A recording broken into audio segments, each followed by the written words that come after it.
بسم اللہ الرحمن الرحیم۔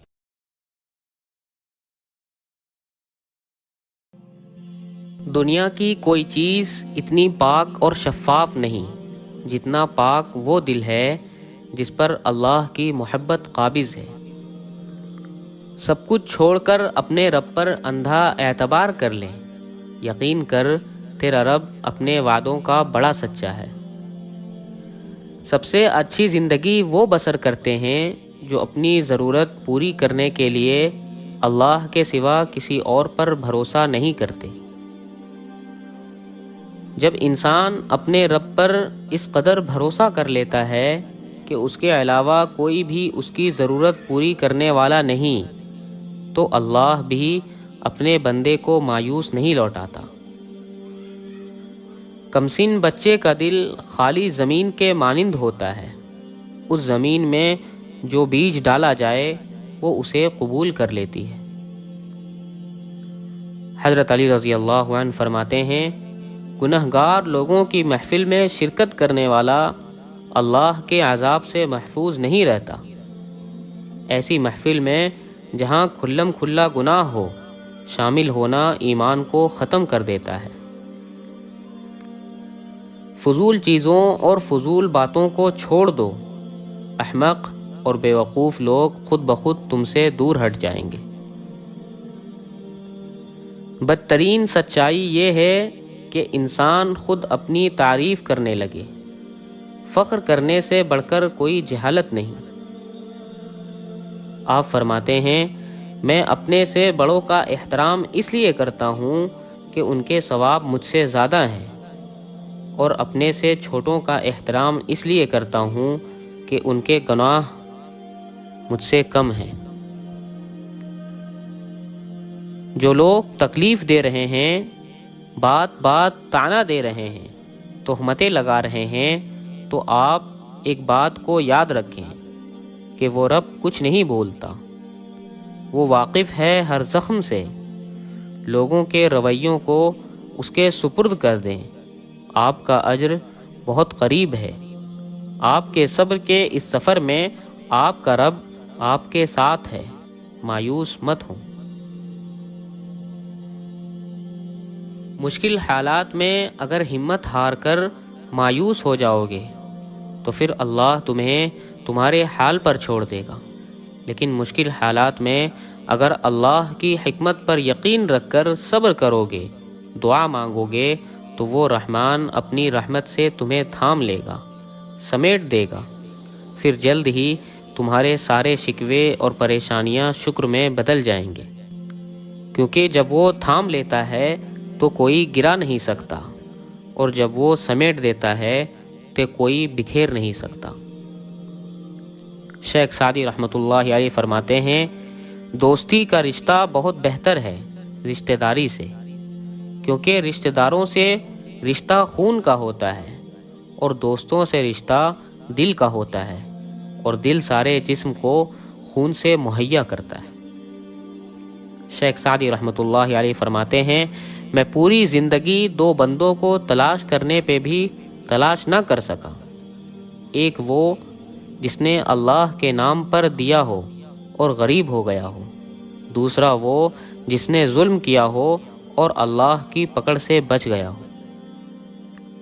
حضرت علی رضی اللہ عنہ فرماتے ہیں، جو شخص اللہ کو رات کو پکارتا ہے، اللہ اسے غنی کر دیتا ہے، اور جو اللہ کی اطاعت اختیار کرتا ہے، اللہ اسے برگزیدہ بنا دیتا ہے۔ ہوا سے کہہ دو کہ خود کو آزما کے دکھائے، بہت چراغ بجھاتی ہے ایک جلا کے دکھائے۔ تقدیر نے جیسے چاہا ویسے ڈھل گئے ہم، بہت سنبھل کر چلے پھر بھی پھسل گئے ہم۔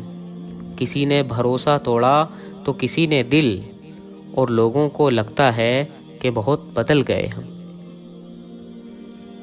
مولانا رومی فرماتے ہیں، یہ دنیا ایک جال ہے جس کا چارہ خواہشیں ہیں، اس جال سے بچو اور جلد اپنا چہرہ خدا کی طرف موڑ لو۔ کسی نے مولانا رومی سے پوچھا کہ میرا دل تو بہت چھوٹا ہے، اور دنیا کا غم بہت بڑا ہے، اسے میں اپنے دل میں کیسے سما سکتا ہوں؟ مولانا نے کہا، تمہاری آنکھیں بھی تو بہت چھوٹی ہے، وہ تو ساری دنیا سما لیتی ہے۔ اللہ نے انسان کا ضمیر بہت سچا بنایا ہے، یہ ہر بار ہر گناہ پر ایک دستک دیتا ہے کہ رک جاؤ، ابھی بھی وقت ہے، پلٹ آؤ اپنے رب کی طرف۔ مگر جب انسان یہ کہہ دیتا ہے اس ضمیر کو کہ سبھی کرتے ہیں، کچھ نہیں ہوگا، یہ تو عام ہے، تو اسی لمحے یہ ضمیر دستک دینا چھوڑ دیتا ہے، کیونکہ اس ضمیر کو رب نے بہت باضمیر بنایا ہے اور یہ بے ضمیر لوگوں کے پاس نہیں رکتا۔ دل سے اتر جانا اور دل میں اتر جانا سارا کھیل ہی کن کا ہے۔ محبت دلوں پہ آسمانوں سے اترتی ہے، صرف پاک اور مخلص محبت، ورنہ محبت کے بھی بہت درجے ہوتے ہیں۔ جس سکون کی تلاش میں تم اوروں کے پیچھے بھاگ رہے ہو، وہ سکون تمہاری اپنی ذات میں اللہ نے چھپا رکھا ہے۔ تمہیں تمہارے سوا کوئی مکمل نہیں کر سکتا، تم خود اپنی ذات کی تکمیل ہو، اور جس روز تم خود کو ڈھونڈ لو گے اس روز تمہیں اللہ مل جائے گا۔ مقدر میں لکھے ہوئے کا ملنا ہر حال میں لازمی ہوتا ہے، مگر دعائیں تو ناممکن کے لیے ہی ہوتی ہیں، ان کے لیے جو تمہارے مقدر کا حصہ نہیں ہوتے۔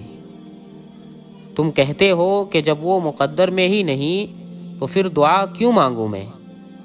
تم یہ کیوں نہیں سوچتے کہ دینے والا مقدر سے اور تمہارے وسوسوں سے بہت بڑا ہے؟ کیا ہو اگر اللہ نے مقدر کا وہ حصہ نامکمل اس لیے رکھا ہو کہ تم اس خالی جگہ کو اپنی دعاؤں سے اپنی چاہت کے مطابق مکمل کرو گے؟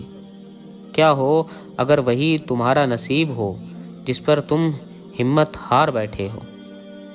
صبر سے گزار کر وہ تمہارے یقین کا امتحان لیتا ہے، وہ تمہیں سزا نہیں دیتا ہے، وہ تو بس تمہیں اپنے قریب لانے کے لیے آزماتا ہے۔ پھر تمہارا مایوس ہونا تو بنتا ہی نہیں، جو چیونٹیوں کی گئی سرگوشی کو بھی سنتا ہے تو تمہیں لگتا ہے وہ تمہارے آہو پکار کو نظر انداز کر سکتا ہے۔